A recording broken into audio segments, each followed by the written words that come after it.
Good morning friends, welcome to the session. So far we have studied two important vital events of a human life.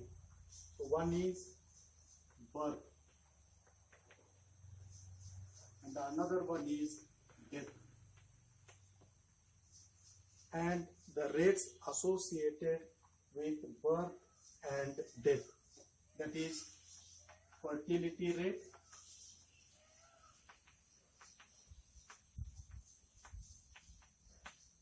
and mortality rate.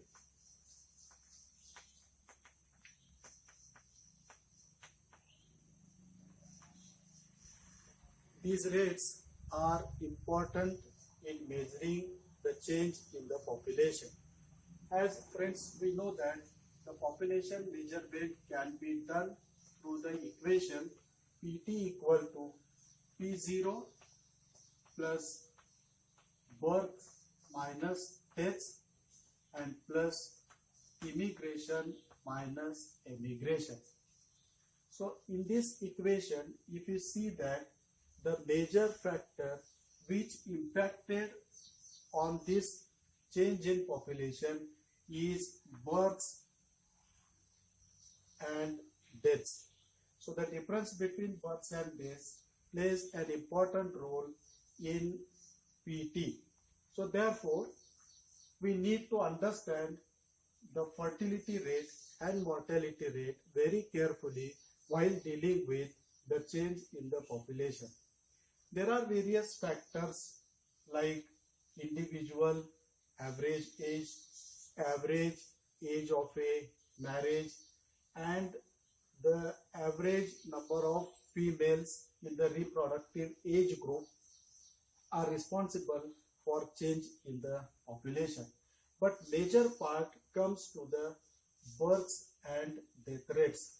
But friends, we know that fertility rate are more when we compare with the mortality rate of a particular age group.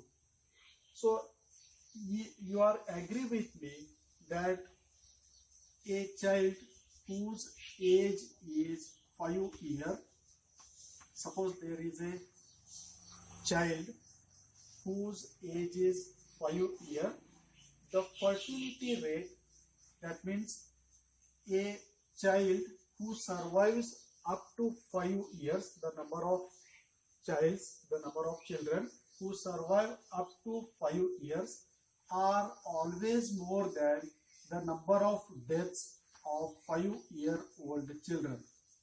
So that means, so you may be wondering the point that suppose what is the survival of a person up to 15 years?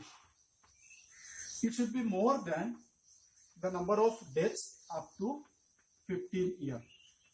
So this point plays an important role in the fertility and mortality rate. So therefore, while we calculate the change in population,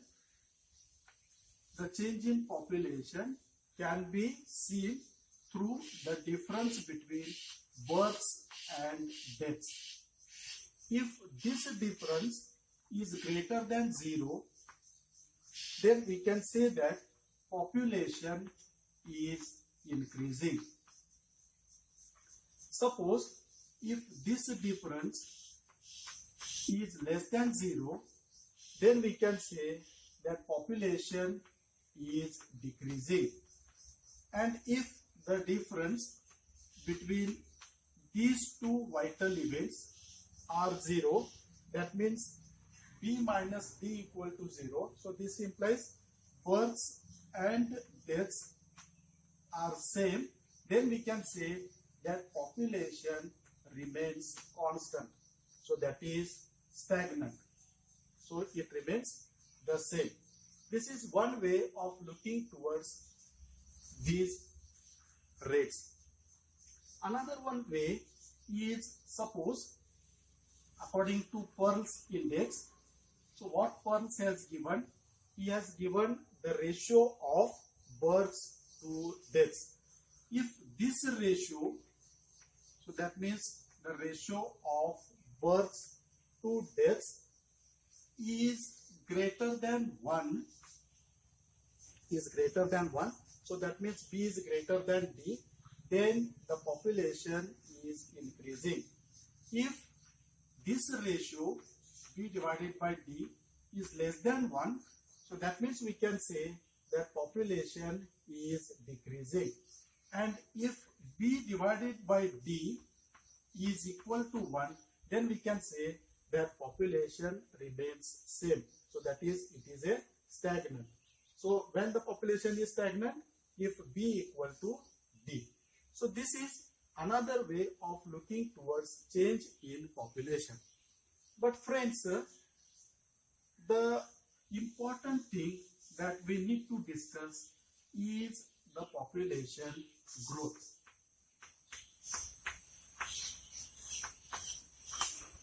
The population growth means what? Friends, when the population grows, so as you may be aware that suppose there is a girl or there is a woman of age 20. So suppose her name is Geeta. So Geeta has given birth to either a male child or a female child. Suppose she has given a birth to a male child. For example, Raghav. Then what happens? So as we are aware that for population growth, female is responsible. In the case that in the population reproduction is only done by a woman. So therefore, the male population, as we have seen in general fertility rate, because female births plays an important role in the population growth or in the in representing the population. So suppose a male birth is there, so this does not play an important role in the population growth. Suppose she has given a birth to a female child, for example, Janu. Then what happens? So this female girl is the next mother. So that means population growth is, we can see this population growth through a female child. So females, today's child is the future mother. So that means the today's female population in the child reproducing age group, childbearing age group, are replaced by future mothers. Suppose she has given a birth to a female child. Therefore, for population growth, female are the responsible. So we can measure this population growth by using two reproductive rates. So these are known as reproductive rates. So one is a gross reproduction rate. Gross reproduction rate. So this is also called as GRR. And the another one is net reproduction rate. The second one is a net reproduction rate. So this is NRR. NRR and GRR are the two population growths. We will discuss gross reproduction rate and net reproduction rate in detail. Yes. In calculating GRR, we use sex ratios. Why sex ratio is? So this GRR is simply what? So in gross reproduction rate, we are taking into account a female birth. a female birth given by a woman. So how many children a woman has reproduced in her childbearing age group? But in some cases previously female births are not recorded. So to overcome this, we calculate a proportion of females. So proportion of females is we look through a sex ratio. So what is sex ratio? Sex ratio is the number of males per 1,000 female. So how many males are there per 1,000 females? So in some cases we are using sex ratio, but generally for gross reproduction rate, GRR is proportion of female births, or proportion of female births multiplied by total fertility rate. So that is total fertility rate. So GRR is proportion of female births multiplied by total fertility rate. And what is this proportion of female births?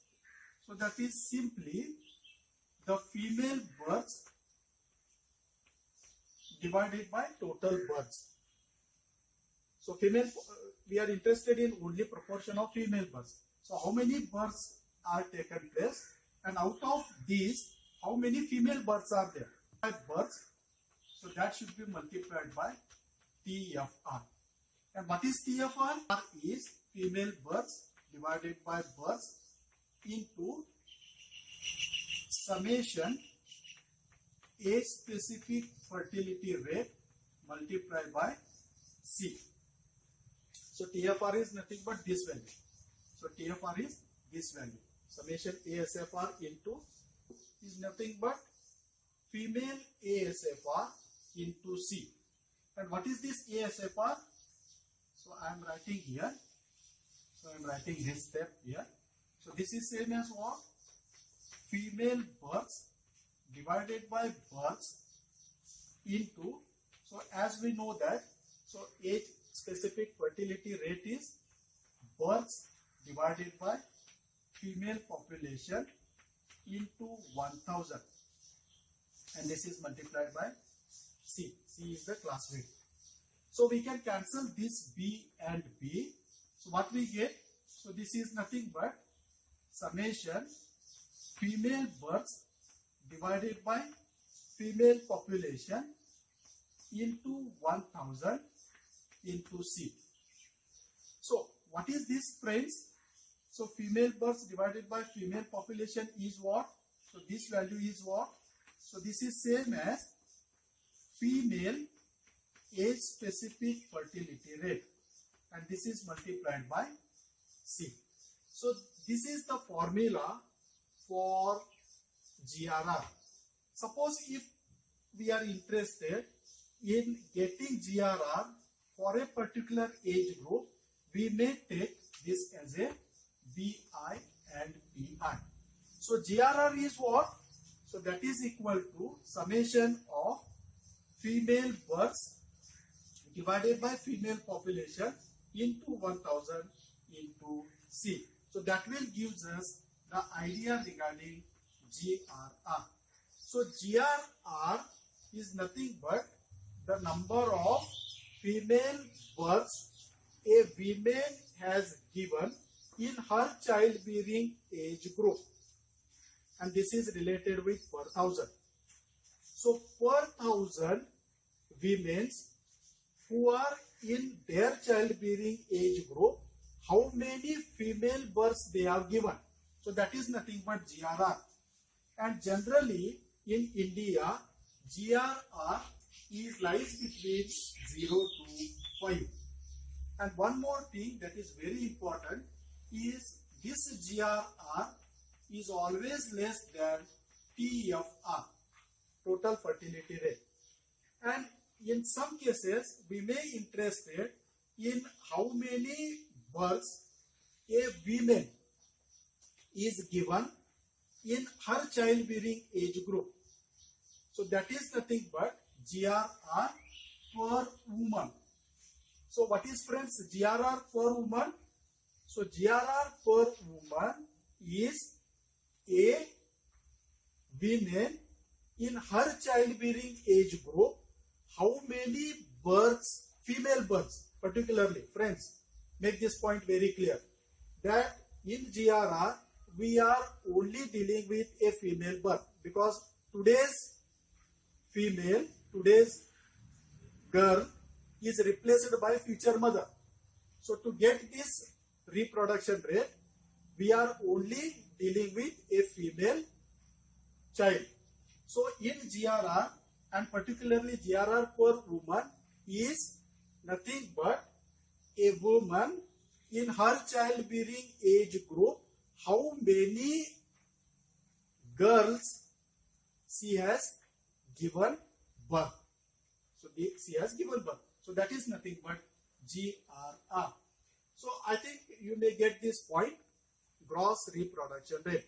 So today we will stop here and continue with net reproduction rates in the next session. Thank you.